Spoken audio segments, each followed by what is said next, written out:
পৌঁছে গেছি যমুনা এক্সপ্রেসের টোলে। এখানেই আমাদের টোল পে করতে হবে, তারপরেই আগে যেতে পারবো আমরা। টু হুইলারে আলাদা করেও করা আছে।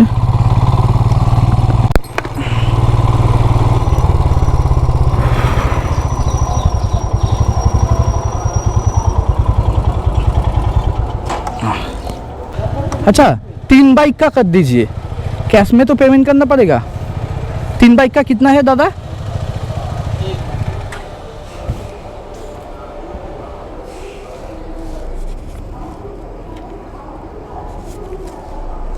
हाँ 735। 700 ये लीजिए।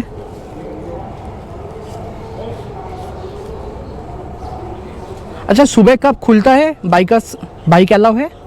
24 घंटे। 24 घंटे अलाउ है। पहले कोई रूल्स था ना? नहीं नहीं।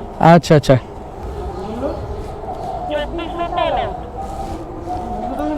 बाइक कोनो ही नहीं, ये 3 बाइक का है लास्ट। के लिए स्लिप अलग दूंगा, आपकी स्लिप है। ओ अच्छा अच्छा, सबका अलग अलग होगा। अच्छा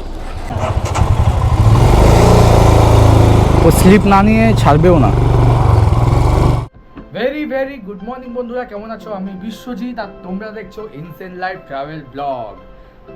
লাদাখ ট্যুরের তৃতীয় দিনে আমরা প্রায় প্রস্তুত। তৃতীয় না, এটা মেনলি চতুর্থ দিন, কারণ কালকে আমরা পুরো দিন ব্রেক নিয়েছি, আগ্রা ভিজিট করেছি। তোমরা হয়তো ভিডিওটা দেখেছো, যারা দেখোনি অবশ্যই দেখে নিও। তো লাগেজ প্যাক কমপ্লিট। তো চলো একেবারে মোটো ব্লগিং সেটআপে দেখা হচ্ছে তোমাদের সঙ্গে।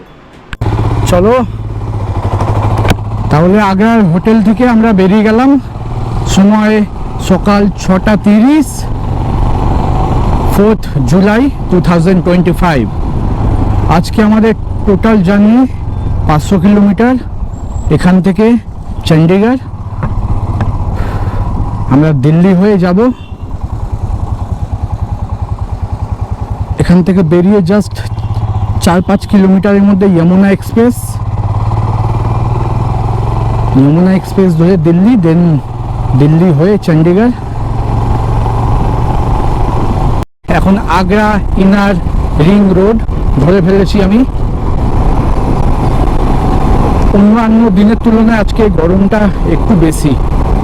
সকাল 6:30 বাজে, কিন্তু প্রচণ্ড গরম দিচ্ছে। আর রাইডিং জ্যাকেট প্যান্টে তো এমনি গরম লাগে, এটা স্বাভাবিক। গত পরশু দিন আমরা ঔরঙ্গাবাদ থেকে আগ্রা পৌঁছেছি। প্রায় 800 কিলোমিটার মতন জার্নি আমাদের ছিল। তার মধ্যে দিন রাত মিলিয়ে জার্নিটা হয়েছে। বেশ ভালো রাইড হয়েছে, খুব ভালো হয়েছে। আজকে সেই তুলনায় দূরত্ব অনেকটাই কম, কিন্তু গুরুত্বপূর্ণ কাজ হচ্ছে যেই কারণে কালকে আমরা আগ্রাতে স্টে করেছিলাম। দেবজ্যোতির রিংটা বেন্ড হয়ে গেছিলো, ওটা এখান থেকে শর্ট আউট করা যায়নি বা এক্সট্রা স্টকও নেই। চণ্ডীগড়ের শোরুমে, কেটিএমের শোরুমে রয়েছে, ওখানে যাব। আমরা বলেছি বিকেল 5টার মধ্যে ঢুকবো, তাহলে আর কি আমরা আজকেই করিয়ে নিতে পারবো ওর কাজটা। তাহলে কালকে আর্লি মর্নিং আমরা চণ্ডীগড় থেকে মানালির উদ্দেশ্যে বেরিয়ে যেতে পারবো। নয়ডা দিল্লি একদম সোজা। প্রথমত হচ্ছে কলকাতা থেকে আগ্রা অবধি আমরা যে জার্নি করেছি আগের দুটো দিনে, এই দুটো দিনে রাস্তা ওভারঅল 95% ভালো রাস্তা ছিল, বাকি 5% খারাপ ছিল। আমি 90 to 95% খুবই ভালো রাস্তা ছিল। বাইকার্সরা বা যারা গাড়ি নিয়ে আসতে চাইছে 4 চাকা নিয়ে, তারা খুব ভালোভাবে কমফোর্টভাবে আসতে পারো। দিল্লি এখান থেকে 197 কিলোমিটার, নয়ডা 185। চলো তাহলে দিল্লি থেকে চণ্ডীগড়। আর খুব তাড়াতাড়ি আসতে চলেছে যমুনা এক্সপ্রেস, ভারতবর্ষের মধ্যে ওয়ান অফ দ্য বেস্ট হাইওয়ের মধ্যে একটা, যেখানে বাইক নিয়ে যাওয়ার জন্য বাইকের টোল ট্যাক্স দিতে হয়, আর সেটাও যথেষ্ট ভালো পরিমাণে। চলো দেখাচ্ছি সামনে। পৌঁছে গেছি যমুনা এক্সপ্রেসের টোলে। এখানেই আমাদের টোল পে করতে হবে, তারপরেই আগে যেতে পারবো আমরা। টু হুইলারে আলাদা করেও করা আছে।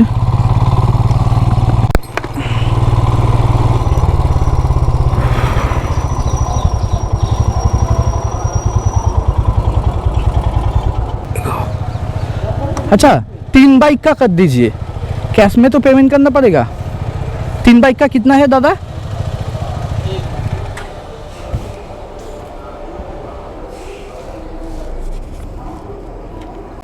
सात सौ 35। हाँ 735। 700 ये लीजिए।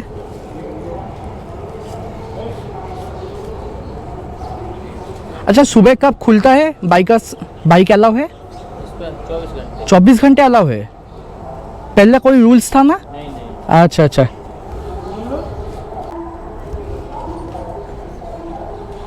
ये 3 बाइक का है लास्ट? के लिए स्लिप अलग दूंगा, आपकी स्लिप है। ओ अच्छा अच्छा, सबका अलग अलग होगा। अच्छा ও স্লিপ না নিয়ে ছাড়বেও না। ধরে বাদিক দিয়ে চলে গেলে মথুরাই পড়ে এবং সোজা দিল্লি, নয়ডা সব সোজা, বাদিকে মথুরাই, ওটাও খুব ফেমাস জায়গা।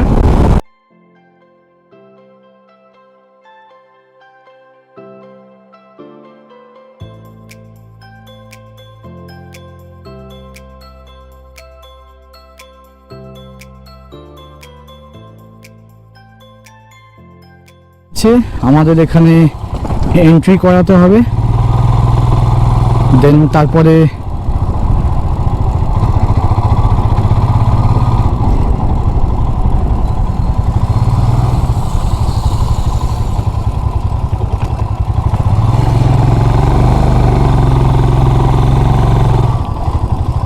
এখানে এন্ট্রি করিয়ে তারপর বেরোবো। প্রথম চেকপোস্ট যেখান থেকে আমরা টোল ট্যাক্স কেটেছিলাম, তারপরে একটা টোল, এইটা দ্বিতীয় টোল। হয়তো এরপরেও আরও টোল আছে, অবশ্যই আছে। এখনও প্রায় 40 কিলোমিটার যমুনা এক্সপ্রেস বাকি রয়েছে। এখানের অ্যামাউন্ট আলাদা, 2 হুইলার 3 হুইলার 70 টাকা। আচ্ছা, সব কিছুর জন্য আলাদা আলাদা করে দেওয়া হয়েছে। টোলে আবার এন্ট্রি করিয়ে আমরা বেরিয়ে পড়লাম। 8:30 বাজে, প্রচণ্ড খিদে পাচ্ছে। আচ্ছা, এইখানে খাবারের আই থিঙ্ক রেস্টুরেন্ট আছে হয়তো।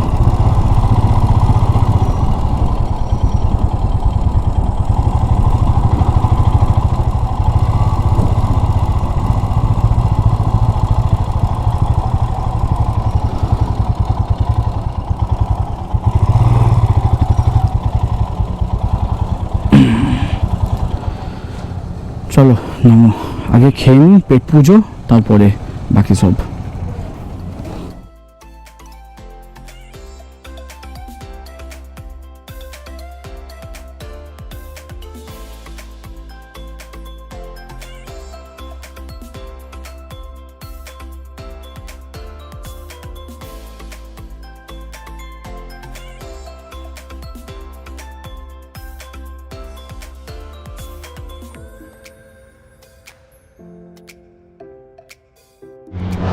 ননস্টপ 140 কিলোমিটার রাইড করার পর প্রচণ্ড খিদে পেয়েছে। 8:30 বাজে এবং সকাল সকাল আমরা অর্ডার দিয়ে ফেলেছি প্লেন ধোসা এবং তার সঙ্গে লস্যি। দেবজ্যোতি আর রিম্পা ওইদিকে বসে আছে, একটু হাওয়া খাচ্ছে। কবিকল্পা রয়েছে আমার পাশে এবং তাপস এখনও পর্যন্ত ঠিক করে উঠতে পারেনি কোন দিকে বসবে। এখন এখানে খাওয়া দাওয়া করবো, দেন এখান থেকে দিল্লি আর মাত্র 40 না 38 কিলোমিটার মতন হবে হয়তো, ঠিক আছে? না, একটু বেশি, 45 কিলোমিটার হবে। ওখান থেকে চণ্ডীগড় বেরোবো। সকালের ব্রেকফাস্ট কমপ্লিট, 9:21 ঘড়িতে বেরিয়ে পড়লাম দিল্লির উদ্দেশ্যে। দিল্লি নয়, চণ্ডীগড়। যতক্ষণ দাঁড়িয়েছিলাম ততক্ষণ মানে প্রচণ্ড গরম লাগছিল, এখন একটু ভালো লাগছে।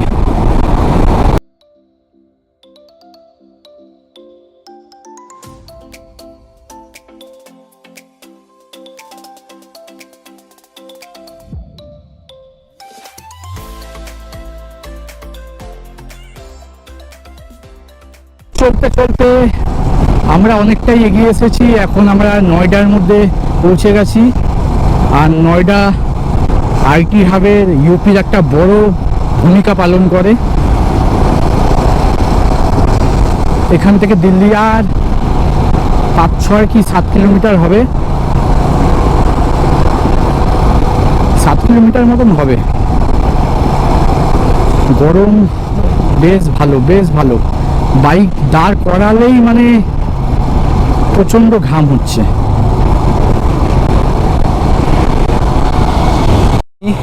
নয়ডা থেকেই যে পরিমাণে জ্যাম শুরু হয়েছে, মানে আমি খালি ভাবছি যে দিল্লি কতক্ষণে ক্রস করব।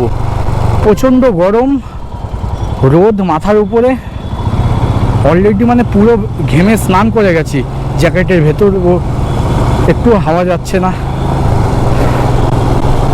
নয়ডা শেষ করে, ইউপি শেষ করে আবার আমাদের ভারতের রাজধানী দিল্লি। তো দিল্লিতে জীবনে প্রথমবার আমি প্রবেশ করলাম, তাও নিজের বাইকে।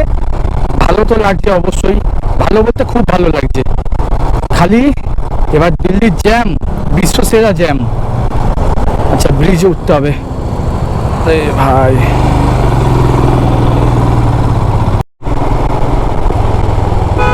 আরে কে রে ভাই? হ্যাঁ, লালকেল্লা।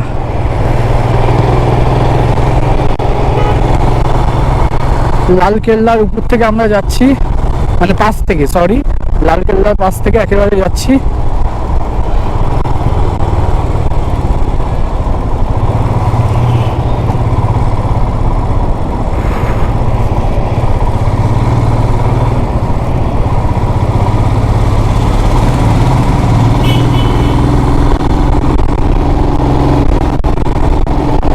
দিল্লি থেকে বেরিয়ে এসে লাকিলি ওই জ্যামটা পাইনি অফিস টাইমে, যেই জ্যামটা মানে দিল্লিতে পাওয়া হয়ে থাকে।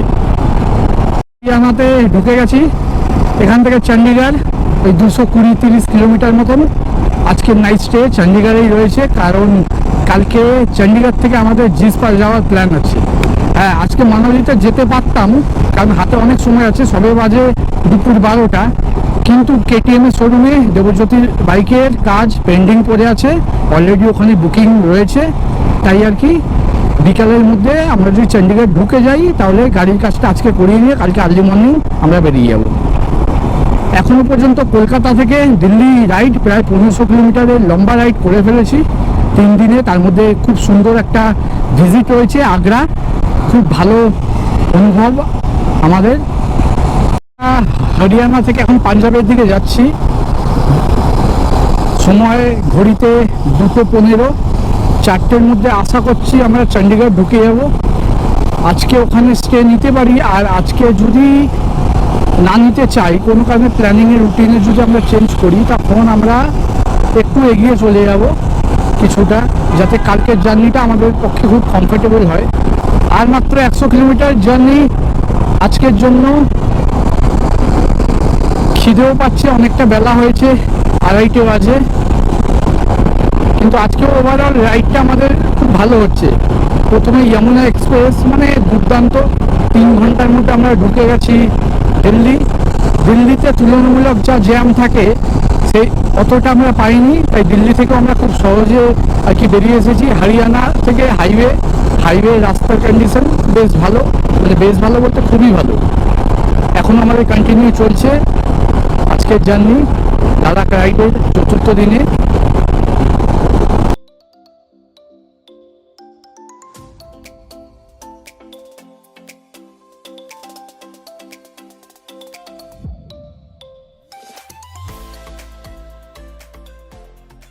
এখান থেকে সোজা চলে গেল লুধিয়ানা, আর বাদিকে চণ্ডীগড়, সিমলাও এদিকে।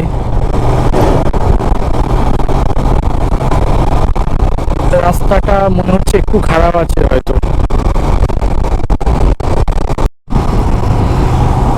দেবজ্যোতি বাইকের কাজ করে আমরা এখন চণ্ডীগড় থেকে সিদ্ধান্ত নিলাম যে এখানে নাইট স্টে করবো না। বিলাসপুর এখান থেকে 100 কিলোমিটার মতন হবে, ওখানে নাইট স্টে করবো। তো ওই দিকেই যাচ্ছি, এবং এই রাস্তার উপর স্পিড লিমিট 60, এর উপরে হলেই, 60ও না, কিছু 50।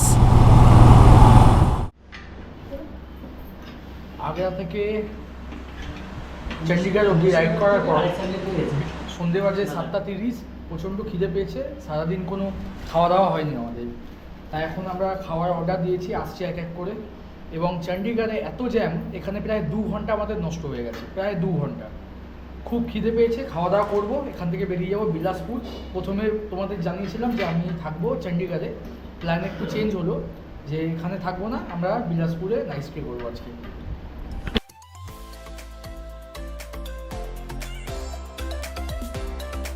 করে বেরিয়েছি, এখানে আমরা পুরোটাই চাইনিজ আইটেম অর্ডার দিয়েছিলাম। এত অসাধারণ কোয়ালিটির খাবার, এত সুস্বাদু কি বলবো, এবং দামটা ঠিক উল্টো, তেমনই কম। এত কম দাম, আমরা অবাক হয়ে গেছি। অবশ্যই তোমরা যদি কেউ দিল্লি থেকে মানালির দিকে যাও, চণ্ডীগড়ের একদম শেষের দিকে যেখান থেকে হাইওয়ে ধরা হয়, আমি অবশ্যই লোকেশান অ্যাড্রেসটা উইথ ফোন নাম্বার দিয়ে দেবো, তোমরা এখানে খেয়ে দেখতে পারো, পছন্দ হবে। কেমন, চলো বেরাই, অনেক রাত হয়ে গেছে, প্রায় 8:30 বাজে, অনেকটা লম্বা যেতে হবে, তো তারপরে কথা কালকে হবে। আমরা হাইওয়ে অনেকক্ষণ পর পেয়ে গেছি, খাওয়ার ওখানে প্রায় আমরা 2 থেকে 2.5 ঘন্টা আড্ডা দিলাম। খাওয়া দাওয়াটা তো অসাধারণ কোয়ালিটির, খুবই ভালো লাগলো। এখন এখান থেকে আমরা বেরিয়ে গেলাম বিলাসপুরের উদ্দেশ্যে। দূরত্ব দেখাচ্ছে 100 কিলোমিটার। রাতের দিকে মানে 2 থেকে 2.5 ঘন্টা সময় লাগতে পারে। রাতে গিয়ে একটা হোমস্টে দেখতে হবে। আর পাঞ্জাব চণ্ডীগড়ে বলে রাখি যে খুব কঠিন নিয়ম, ফগ লাইটের ক্ষেত্রে ফগ লাইট জ্বালানো যাবে না, স্পিড মেনটেন করতে হবে 45 ম্যাক্সিমাম স্পিড বাইকের ক্ষেত্রে।